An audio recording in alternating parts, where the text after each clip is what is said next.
Power and corruption are two sides of a wicked coin.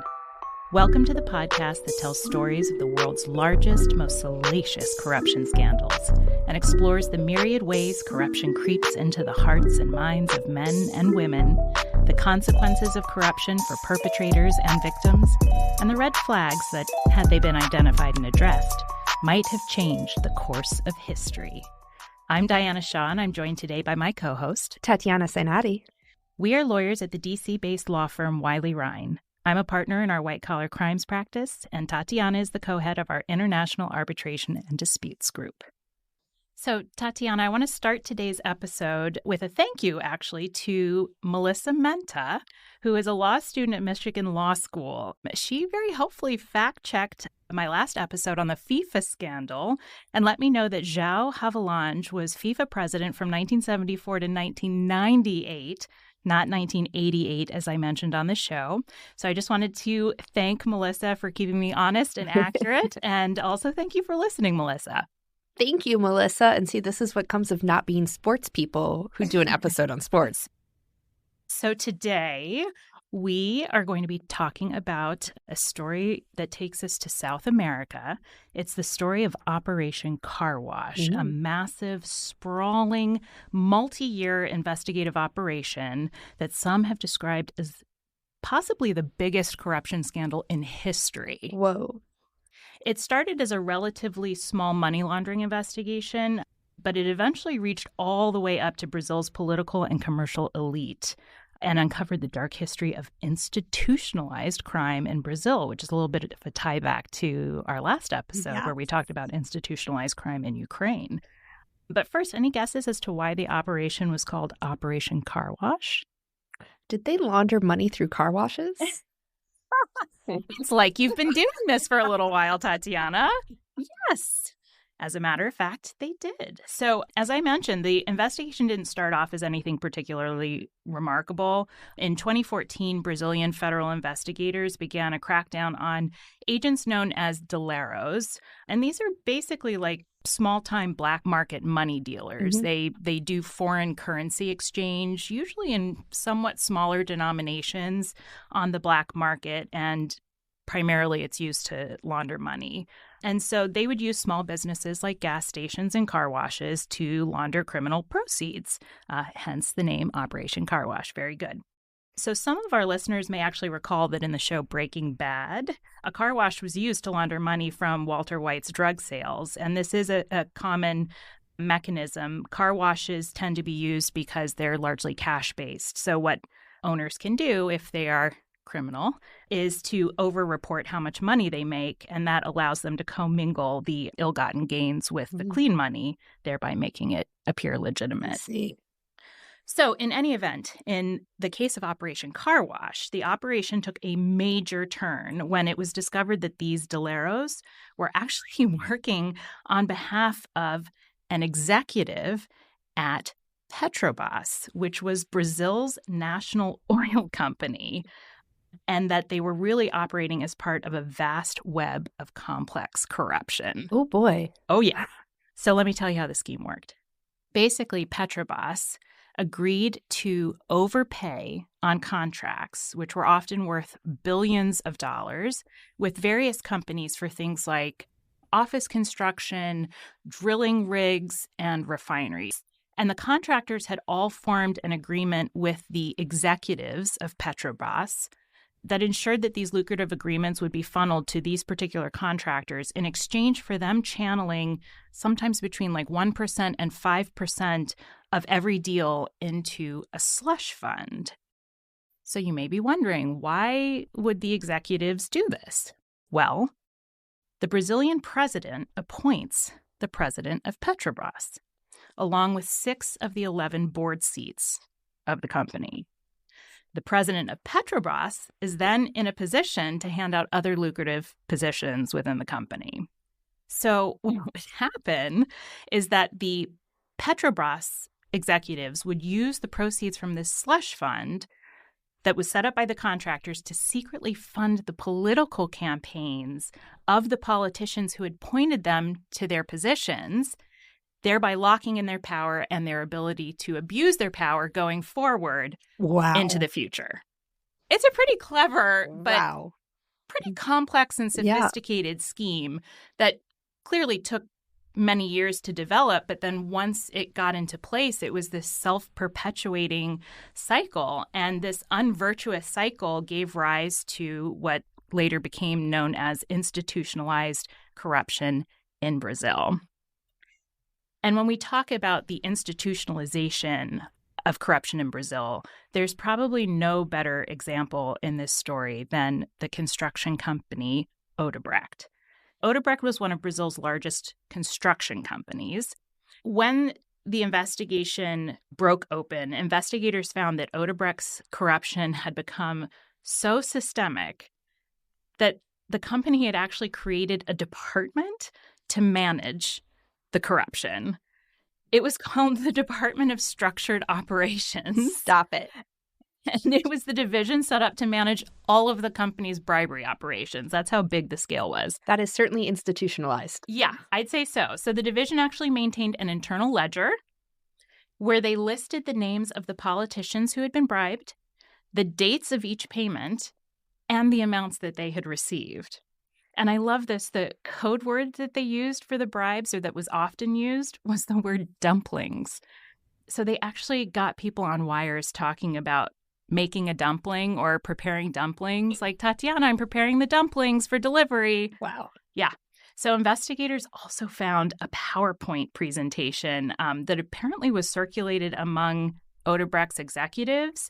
And it was a detailed step-by-step operational manual for bribery, like a how to commit bribery, laying out the methods and the logistics of how the company paid off politicians, public officials, and other influential figures. It basically served as a roadmap for investigators on how Odebrecht's executives structured their bribery payments and then the methods that they used to conceal the illegal transactions. And I think what was most shocking perhaps about the PowerPoint is that it framed bribery as a regular and necessary business practice integrated into the company's operations. I mean, obviously integrated. They created an entire division around it. But it explained that bribes were treated as basically just a cost of doing business in Brazil, and payments were actually factored into project budgets.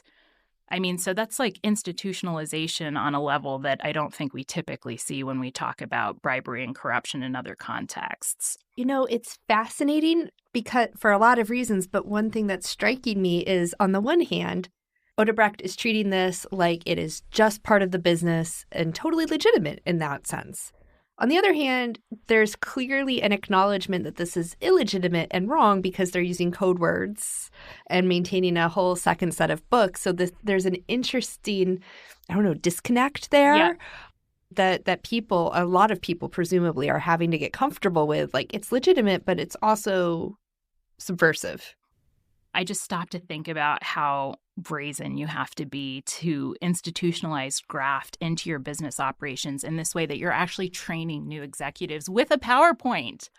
This story is frankly rife with examples of brazen behavior. Another anecdote that I absolutely love from this scandal involved a guy named Eduardo Cunha. I may be getting that wrong. I apologize. He was a former speaker of the Brazilian Chamber of Deputies, which is like their lower house of Congress. And apparently Eduardo was in Monaco hanging out with an oil company executive who was associated with like the state-owned oil companies. And Eduardo tells this guy, hey, I want to go buy a piece of jewelry for my wife. Come with me. So they go to the store. Eduardo picks out a $250,000 piece of jewelry or jewelry set. And as he's going up to pay, he turns to the executive and says, and you're going to buy this for me. And the executive looks at him and has no idea why he's doing this. There's no understanding between them at this point. Like, he sort of assumes that this must be some kind of indirect bribe, but he doesn't even know what it's for. And yet he does it. He agrees to pay for it because that's just like kind of how it goes. And as it turns out, this is another form of common money laundering that was used in the Brazilian system among these corrupt politicians so that they didn't have to accept cash payments that they then had to launder. They would have these guys directly buy jewelry and luxury items for their wives, and then the wives would either keep it or sell it, and then, the money would come back to them clean. So this executive who ended up buying the jewelry for him ended up spilling the beans to investigators, which is how we know about this anecdote and other similar indirect bribes that were paid to Brazilian politicians, because apparently this happened to this guy more than once. And it wasn't just like mid-level politicians. I think what made this like such a huge scandal was that it implicated over 100 politicians, including senators, governors, congressmen, and then shockingly, I think most shockingly, a former president of Brazil. And that was former President Luiz Inácio Lula da Silva, known colloquially as Lula. He was accused of receiving bribes from construction companies like Petrobras, including a lavish beachside triplex apartment. And he was eventually convicted of corruption and money laundering in 2017, which led to a nearly 13-year prison sentence. And in fact, the case eventually uncovered illegal payments of more than $5 billion, with a B, $5 billion in illegal payments to politicians, political parties, and company executives, which just exposed this like deeply entrenched system of patronage and culture of systemic graft in Brazilian politics. And in a delicious irony, one of the governors in the investigation who was brought down, he ended up being incarcerated in a state prison that he had inaugurated and opened while he was governor. Wow. Yes. And I think in maybe the most brazen example of institutionalized corruption, it's alleged that the presidential plane was actually used to transport a bribe, like a suitcase full of cash. That's insane. Yeah. Yeah. I mean, it's just like on a level, it's the quintessence, I think, of institutionalized crime. Like, I don't think there's any other example, certainly that I'm aware of, which is why it definitely holds its own as a contender for the biggest corruption scandal in history. And there's this great quote from a book that I got really obsessed with as I was researching this. It's a book called Operation Car Wash by Jorge Pontes and Marcio Anselmo, who were two investigators on the case. But the quote is, "No mafia can compare with a criminal organization that occupies the nation's institutions and wields the power to create taxes, draft budgets, appoint authorities, and approve laws." And that's the truth. I think Operation Car Wash is such a fascinating example of institutionalized corruption because it went on for so long. And that meant that it gave rise to some very creative means for embedding and then protecting corruption within the system. There were a couple that I found fascinating, especially coming from government and having been in an investigative capacity in government. I thought this was just like completely bizarre but fascinating. So one of the things that happened over time is that to avoid detection by federal investigators, so the Director General of the Federal Investigative Service, which is a political appointee, brought about new rules that required that he or she be notified, for instance, when agents crossed state lines or when agents stayed in hotels for longer than X number of days, which were usually good proxies for cases that were larger, involving higher level corruption.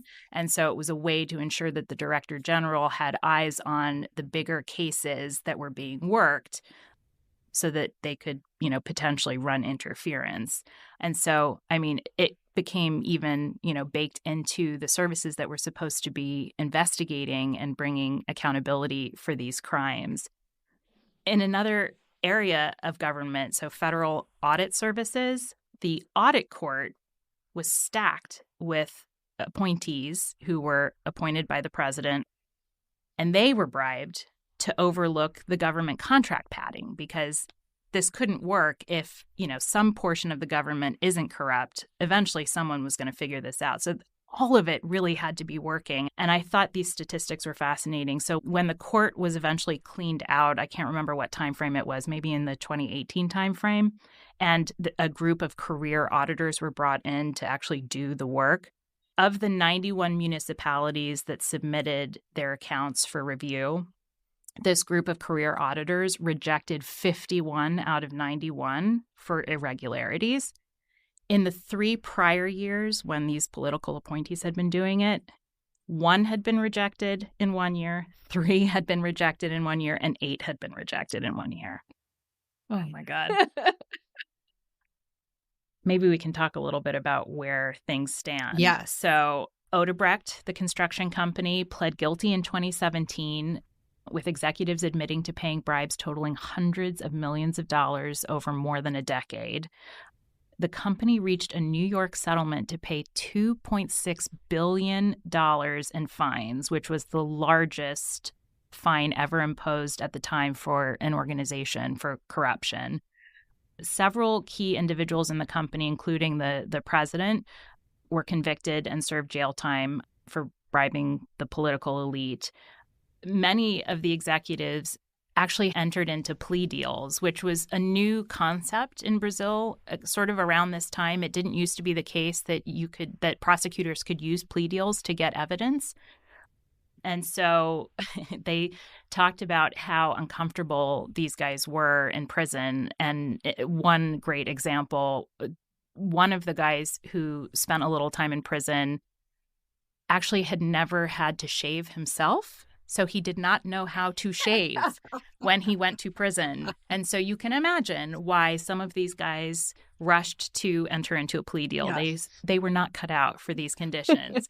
So these guys were not cut out for hard times. So many of them entered into plea deals, which is how they were able to get as much evidence as they got.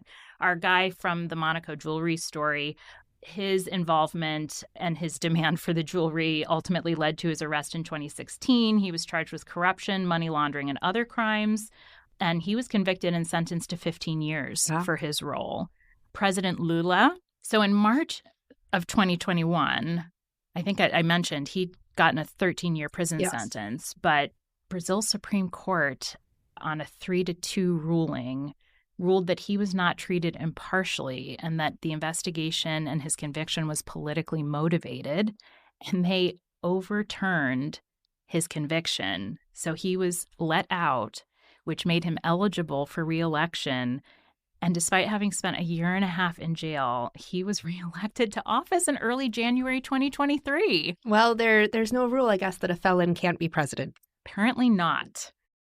And so part of the thinking around, this concern that it might have been politically motivated is because the judge who convicted Lula, this guy named Judge Moro, later became the successor president, President Bolsonaro's justice minister.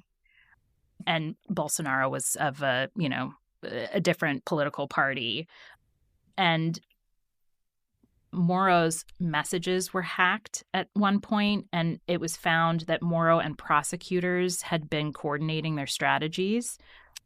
Well, that's not good. No, not good. Not clear that it actually impacted the rulings, but it was enough to raise questions about, the appropriateness of it. After Lula's conviction was overturned, many of the executives and other political officials who had been convicted started to use similar arguments to try to challenge their convictions, and several have been overturned, many by this guy named Justice Toffoli. He is a justice who was appointed by Lula. And interestingly, he had been implicated in Odebrecht's wrongdoing when he was Solicitor General. But he succeeded for a time in suppressing reports about his alleged wrongdoing, and then they eventually came out. But he's been the one who's been spearheading this argument that evidence obtained from the Odebrecht plea deal can't be lawfully used. And that's what's been jeopardizing convictions secured in car wash prior to this point. So really everything is very up in the air at the moment. What seemed like this turning point in Brazilian history, and really kind of a cautionary tale for corrupt actors around the world, now has taken a very interesting and sort of problematic turn. Not that, I condone any kind of prosecutorial misconduct, but the strong message of accountability has been undermined and shaken pretty significantly here. Well, and this is another theme that has come up across our episodes, which is the extreme importance when you're prosecuting and investigating these corruption scandals of having judicial proceeding that is absolutely above reproach. And you said the justice actually was implicated in the Odebrecht scandal, which to me is even more concerning than just being appointed by the president. You were also potentially involved in this while you were Solicitor General, and you hushed that up. And then you came to all these conclusions about, I don't know. Yeah, it's real messy. Respectfully, Justice, I don't know how you say you're not conflicted. It's real messy, like so many things in this story. I feel like we really need to get into our red flag roundup. We've certainly touched on a couple of themes that I'm sure we'll come back to here in the roundup. But what jumped out at you in our story as a potential red flag? Well, the first and probably the reddest one. The reddest of the red flags. That I saw waving there was cronyism.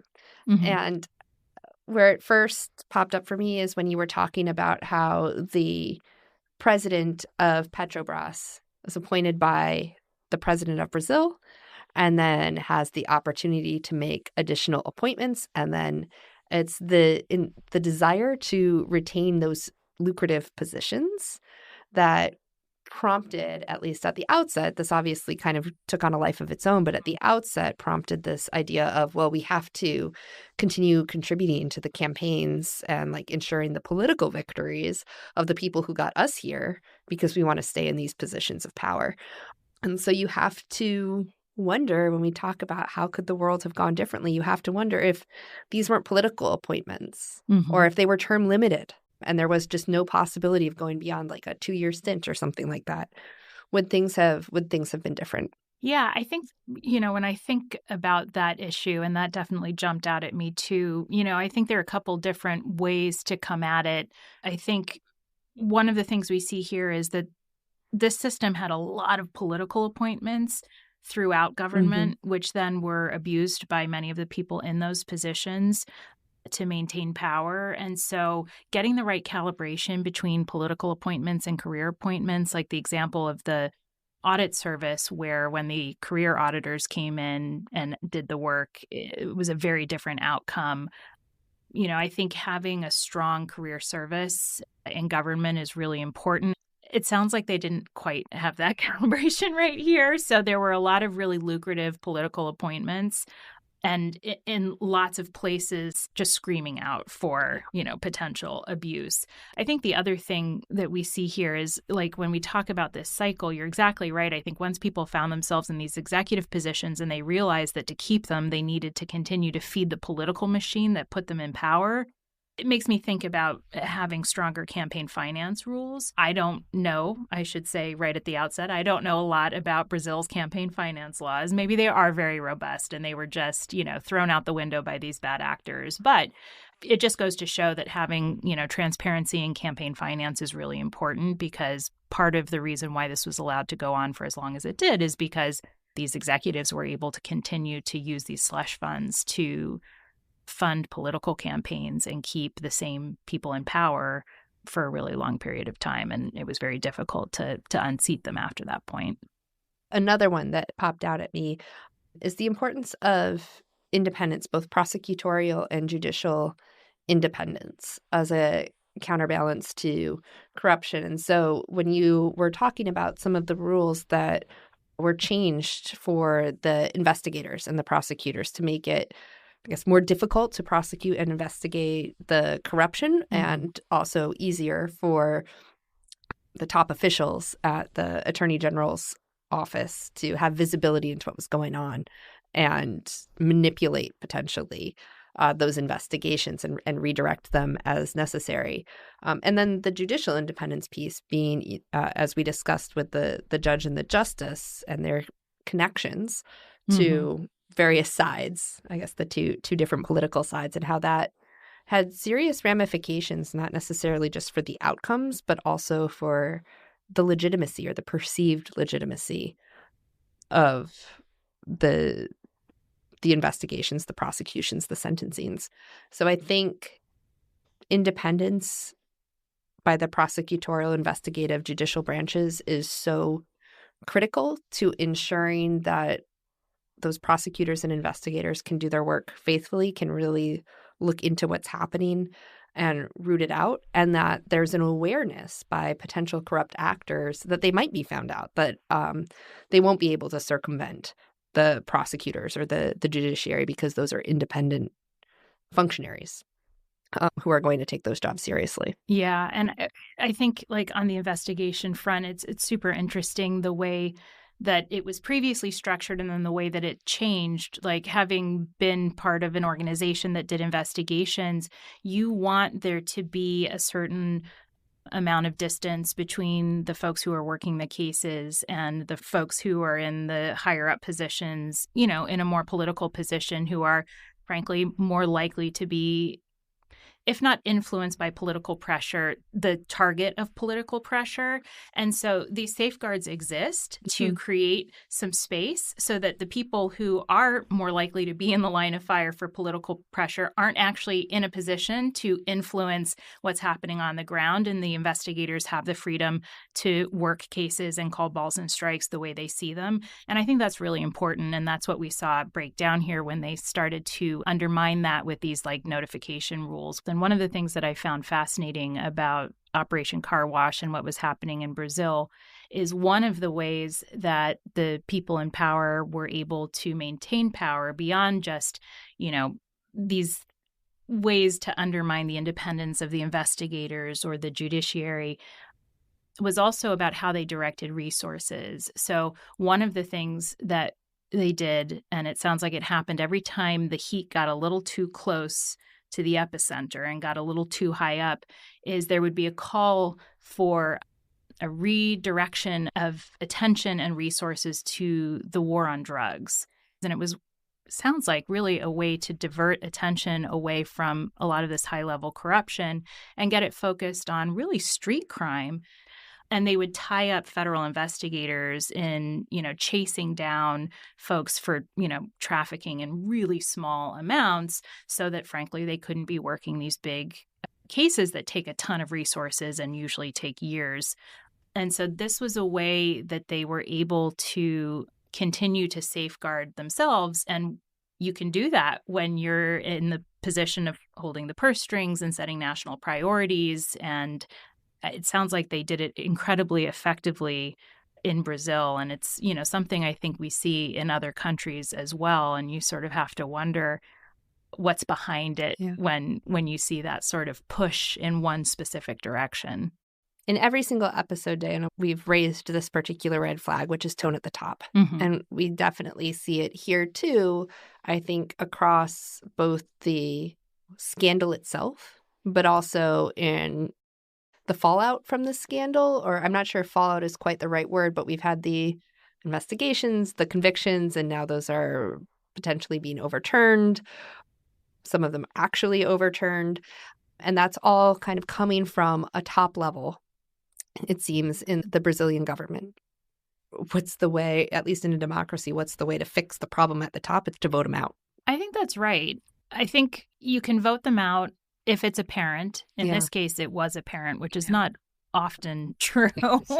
It was painfully apparent in this case. I think, you know, the structural safeguards, though, can go a long way. It's just this was such a sophisticated scheme that was developed and reached so far into every part of government that could have played a role in pushing back, that it just, the structure was never going to be what could save the day in this case. It had been so perverted. But I think part of what I'm realizing as we work through these scandals, I think the unifying theme and why we keep coming back to the same red flag is what makes a scandal one of the world's biggest scandals is because it involved people who should have done better and didn't, who had positions of enormous power and abused them. And I like to believe that most of us still want to believe that people are good and that they won't do that. And so it's still shocking when someone does. Yeah. And I think that's why, they still strike us as salacious stories, because we can't believe that someone would do something so outrageous. I wonder if by the end of this, we're going to become quite cynical. Can't believe that anybody doesn't abuse their power once they get into a senior level position. But yeah, that seems to be a unifying theme here. Given the scale of Operation Car Wash, we definitely couldn't cover everything in today's episode. So we'll be posting some additional information as we always do and resources in the show notes. I want to thank our listeners for joining us for today's episode and invite you back next month when Tatiana will be kicking off the new year with a scandal that rocked the automobile industry. In the meantime, we want to wish you all very happy holidays and a great start to 2025. If you like this podcast, please let us know by liking us on whatever listening platform you use and maybe even sharing us with friends, family, or anyone you know who, like us, loves a good story about people behaving badly. As always, be good, and we'll see you in the new year. Bye. Bye.